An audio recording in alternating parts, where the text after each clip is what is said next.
నారాయణ రెడ్డి గారితో కూడా ఏకీభవిస్తాను కొన్ని విషయాల్లో ఖచ్చితంగా.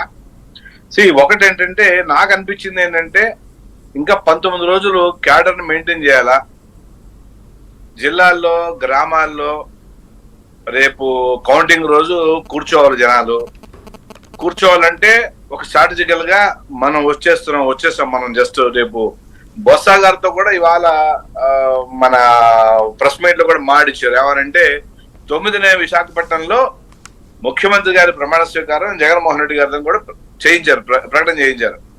సో దానికి దీనికి లింక్ ఏంటంటే ఖచ్చితంగా కేడర్, మీరు చెప్పింది ఇందాక అన్నారు ఒక పాయింట్, కేడర్ ని నిలబెట్టుకోవాలి అంటే ఖచ్చితంగా రేపు 19 రోజులు వీళ్ళని కాపాడుకోవాలని పరిస్థితి important. And then otherwise already ఎప్పుడైతే ఎలక్షనీరింగ్ లో ఎడ్జ్ కూటమికి కనిపించిందో, కూటమి ఏదైతే అంతమంది ప్రజలు నేను మొన్న రాత్రి విజయవాడ నుంచి వస్తూ ఉంటే నాకు ఎయిర్పోర్ట్ లో చాలా మంది ఒక అమ్మాయి పాపం 22 ఏళ్ళు 23 ఏళ్ళు ఉంటాయి, తను బెంగళూరు నుంచి కేవలం ఓటేయడం కోసం 7,000 బస్సు టికెట్ కొనుక్కుని వచ్చిందట.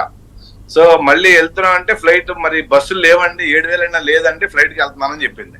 సో ఏమ్మా ఏంటి పరిస్థితి అంటే కష్టం కదండి, ఏదో రకంగా గవర్నమెంట్ ని మనం ఇక్కడ పంపకపోతే కష్టం అంటే మాట్లాడింది. ఇంకేం కష్టం వచ్చిందమ్మా అన్న, అయ్యో లేదండి మీకు తెలియదు ఆల్రెడీ అంటుంది అనమాట.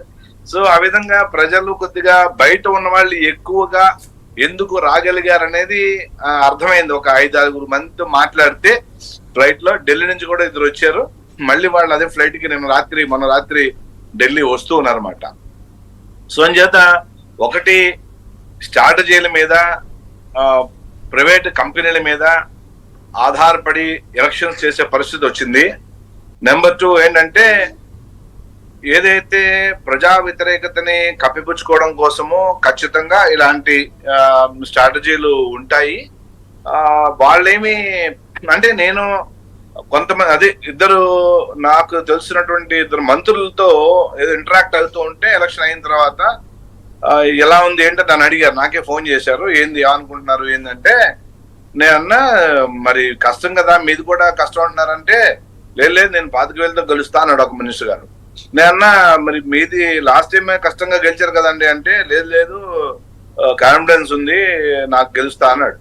అంటే అందుకని అంటున్నా, ఇప్పుడు మీరు ఇందాక చెప్పారు కదా యూట్యూబ్స్ వచ్చిన తర్వాత ఎవరి ఛానల్ ఆడది, ఎవరి కాన్ఫిడెన్స్ ఆడది, ఎవరి గెలుపు ఆళ్ళి ఈ 19 రోజులు ఎవరి కాళ్ళు గెలుపు గుర్రాల మీద ఉంటారు, గెలుపు ఆనందంలో ఉంటారు. మీరు ఎందుకు బాడీ చేయడం పాప వాళ్ళని ఈ 19 రోజుల తర్వాత? నేను వాళ్ళ అవును నిజమే, అది ఎవరి ఛానల్ వాడిదే, ఇది వాడికే ఉంటుంది. కానీ వాళ్ళ మాట వాళ్ళ కాన్ఫిడెన్స్ నో లేకపోతే వీటినో నేను దెబ్బతీయాలనుకోవట్లేదు. కానీ ఈ 19 రోజులు సస్టైన్ అవ్వాలి, ఎవరైనా వాళ్ళు, ఇటు మీ కూటమి వాళ్ళైనా సస్టైన్ చేయాలి క్యాడర్ని, అటు వారికైనా అదే సేమ్ క్యాడర్ని సస్టైన్ చేసుకోవాలి. అదే కౌంటింగ్ రోజు ఎవడు కూర్చుంటాడు కౌంటింగ్ స్టేషన్లో ముందే పోయిందని తెలిస్తే ఎవడు కూర్చోడు. పాయింట్ ఉంది.